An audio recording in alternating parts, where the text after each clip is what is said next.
Mas tu é amigo dele. Retornamos.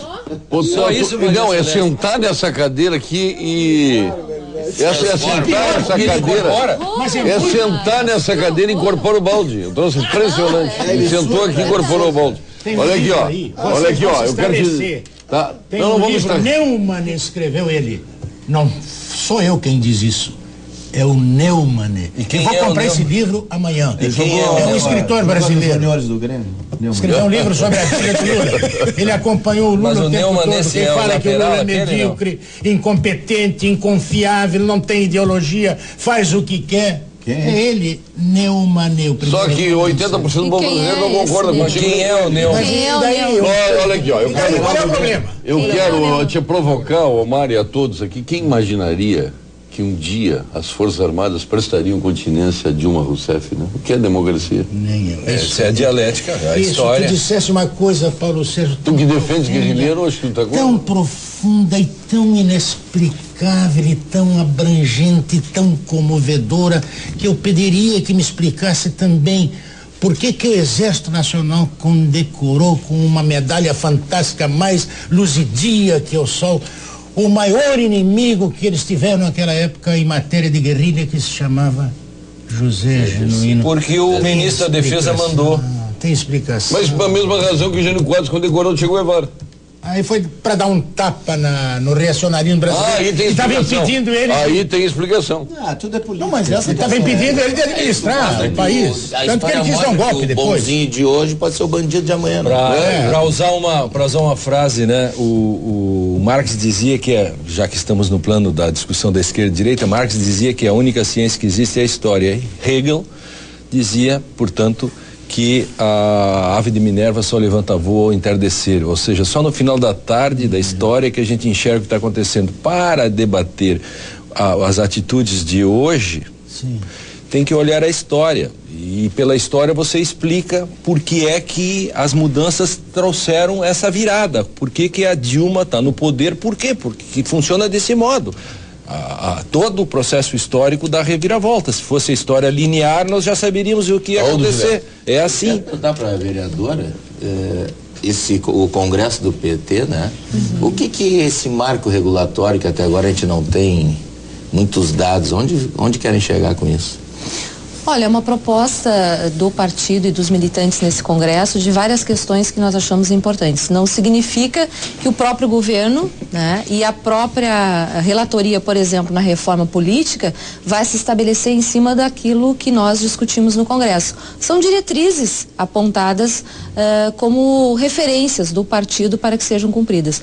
Dentro desse marco regulatório de várias questões, e acho importante que aprovamos agora, avançamos na questão da organização partidária, especialmente nas cotas e nas representações. Nós precisamos efetivamente ter mulheres nas nossas executivas partidárias, nós precisamos ter jovens, nós precisamos ter os negros, nós precisamos ter várias minorias representadas no partido, né? Assim como a questão da comunicação. Acho que foram diretrizes apontadas e uma opinião do PT sobre várias questões, assim como a imprensa. Mas deve ser alguns totalitários do partido, porque são de um absurdo tão grande, de uma agressão à sociedade tão grande, que não dá para aceitar isso. A sociedade tem que reagir contra isso. Democracia é isso, transparência, livre manifestação, essa ideia que está posta. Se nós pensarmos em regular um marco regulatório sobre a imprensa, nós estamos falando de censura. Imagino que esta não seja a ideia, porque nós estaríamos tendo um retrocesso brutal frente a uma Constituição que nós temos aí hoje. Temos que fortalecer a nossa democracia. Aliás, a nossa democracia é muito jovem, tem sofrido muito ao longo dos últimos tempos pela corrupção, né? Tenho colocado isso de forma reiterada. O inimigo de outrora, que foi o totalitarismo, hoje o inimigo que nós temos e que nós temos que combater e que a sociedade tem que combater é justamente a corrupção. E parte justamente deste combate pela transparência. Se nós tivermos transparência, se nós tivermos liberdade de expressão, se nós tivermos a imprensa investigativa aí podendo denunciar, e isto, vereadora Celeste, não significa que a imprensa possa ter liberdade de expressão, ter liberdade de informação sem que ela responda sobre o que venha colocado. Nós temos uma lei, nós temos leis, nós vivemos num Estado democrático de direito, e se a imprensa ultrapassar o seu limite, ela responderá. Claro, a discussão. Olha aqui, ó, o Omar Ferri trouxe a Folha de São Paulo aqui, só para mostrar um segundinho. É a de ontem. Brasil perdeu antes de ontem, perdeu uma Bolívia em desvio de cofres públicos. Não, e mais abaixo, um momentinho. Eu vou mais longe. Aqui, ó. Vou fazer uma pergunta E mais abaixo. Paulo Sérgio, vou te dar um número maior. 40 bilhões.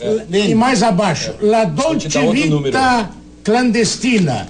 Aqui está o terrorista Cesare Battisti numa praia de São Paulo, bebendo cerveja e dando a maior risada do mundo. Vocês acham que se não fosse a imprensa, se não fosse a imprensa, o Palote caía? O secretário da Agricultura, o ministro caía, o Zé Dirceu caía. Mas agora, só agora, o ministro da indústria, da agricultura, o ministro do transporte, não, claro que não. Turismo, nada disso tinha caído. O turismo caiu. Não se fala só de agora. Se não fosse a imprensa, nós teríamos tido os escândalos denunciados no governo de Fernando Henrique Cardoso. Nós não estamos falando de um governo. De todos. Mensalão. Fernando Henrique, no governo Lula e outros governos. A regulação a regulação não pode ser ex ante, né? Você não pode colocar nenhuma possibilidade de censura prévia. Por isso que tem. A questão é sempre posterior. Cada um é responsável pelos seus atos e a partir desses atos você é punido ou não. Claro que nós temos que ter marcos aí sim regulatórios no sentido de estabelecer as punições para que também isto não após, mas que também para após não significa dizendo o seguinte: eu vou dizer isso e pago uma cesta básica e está resolvido. Isto é, eu também não posso incentivar que eu possa ofender o Julián aqui no programa ou no outro. Vamos combinar, ilustre procurador. Vamos combinar. Mas o judiciário não é esse marco regulatório? Só uma frase. Mas eu quero dizer que tem que marcar bem esse marco. Que quando a imprensa acertar em suas denúncias, e como tem acertado e tem até norteado o governo Dilma no que é chamado de faxina, então também esses que vêm descobertas suas falcatruas não vêm acertar a conta em cesta básica. Claro que e qual é o que está cumprindo pena? Mas eu sou de todas essas décadas de denúncia, quem é que está em pena? O cara dá um prejuízo de 1,5 bilhão, como o cara aquele do Fonte Sindan, pega 3 anos, faz a conta, dá 500 milhões por ano. Claro, mas aí você tem que olhar ali para cá. Valeu a pena, né, e falar para todos. Pô, mas eu faço esse negócio. Claro, eu fico porque aí com a temporada, treinado por temporada na Itália. Eu sei que você não está cobrando isso de mim. Uma linda mulher, Miss, não sei das quantas. Eu sei que você não está cobrando isso de mim. Não estou pessoalizando. Claro. Mas exatamente pelo cargo que tu ocupas para que tu explique. Porque eu sou insuspeito para mostrar isso. Esses números de 40 bilhões, eu tenho outros números que vão adiante disso. Esse é correspondente a 7 anos. São 40 bilhões. Se nós considerarmos que o custo da máquina pública para combater esses desvios do Judiciário, do Ministério Público, do Tribunal de Contas, da CGU, digamos, são 9 instituições que são pagos para tentar, digamos, atuar como predadores destes predadores da coisa pública. O custo disso. E mais o custo que a sociedade paga para atrapalhar o rombo, porque paga através de impostos. 7 bilhões por ano. 7 bilhões por ano são 7 vezes 7, 49. 49 mais 40 são 89. Se considerar que isto ainda faltaram os últimos 3 anos em que se acelerou, nós podemos chegar hoje tranquilamente a 130, 140 bilhões, o que significa que já teríamos 3 Bolívias, isto é, nesse momento já estamos quase com uma Colômbia nesse processo todo. Vereadora Maria Celeste. Essa é uma questão duríssima. Não, esses dados esses dados saem na minha coluna daqui a 2 semanas, aperfeiçoando-os, agregando novos. Essa questão da comunicação a gente já tem discutido há bastante tempo no partido. Acho que respondendo agora precisamente galhofeiro a pergunta, já há bastante tempo a gente tem discutido essa questão partidária, principalmente a questão da comunicação. E quando no Congresso se tirou algumas diretrizes, não significa que se vai romper com a Constituição ou diferente disso.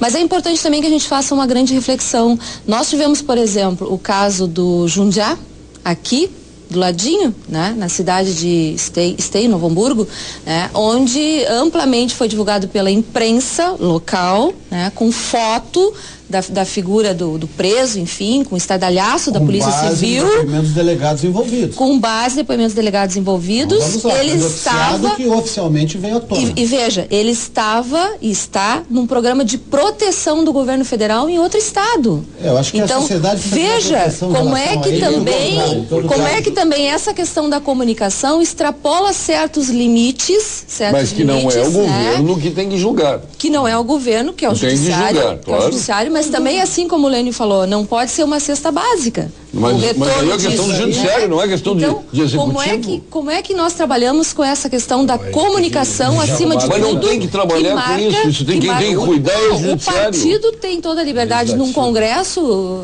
Paulo Sérgio, de colocar a sua opinião. Não significa que será feito pelo governo ou dessa forma, né? Mas é uma opinião dada em cima de fatos concretos que aconteceram. Eu não acho que é um absurdo, hein? Eu acho que começa assim mesmo. Se começa se colocando o bode na sala e quando vê, começa a se criar coisa. Por quê? Porque é um país que vive hoje quase que uma unanimidade, não existe oposição. Não existe oposição. Isso não é democracia, porque não tem oposição. Quer dizer, tem que estar muito atento a isso, mas por vereador. Que vocês afirmam porque que tem coisas muito mais importantes. Como não existe oposição? Mas por que vocês afirmam que não existe oposição? Como não existe oposição? O Estado é o maior. Entender. O Estado é o maior cliente das empresas de comunicação. Então o Estado que bote na TV Brasil toda a verba dela. Mas as empresas de comunicação o povo vai ouvir a TV Brasil. Mas as empresas de comunicação não são concessões públicas também? Essa também é a grande questão. Mas qual é o problema de ser concessão pública? Quer dizer que uma rodovia que é concessão pública, ela só pode transitar carros do Estado. Eu estou falando porque não vamos examinar os carros que vão transitar. Vamos censurar os carros que vão passar. Só passa Mercedes. Pública, táxi, telefonia.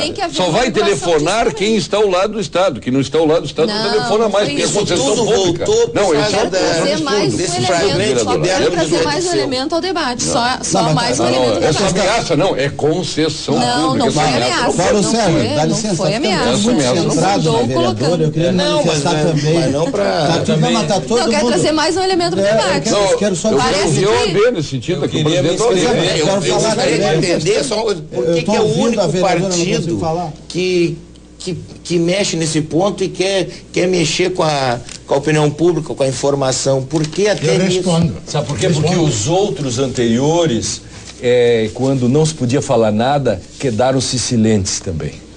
Vamos voltar um pouco para trás, vamos olhar o nosso espelho retrovisor e vamos olhar hoje os caras que abrem o bocão e fazem assim, anos de chumbo e tal, fazem filmes das grandes emissoras que quando pegou a censura mesmo, ninguém falava nada, quedaram-se todos silentes. Depois eu volto contigo no ponto final. Não era uma democracia. Vamos ouvir aqui não falou nessa. Vamos ouvir o Paulo Máquina. Não era uma democracia. Eu quero, viu, vereadora, respeitosamente discordar da senhora também com relação a essa questão do Jundiá.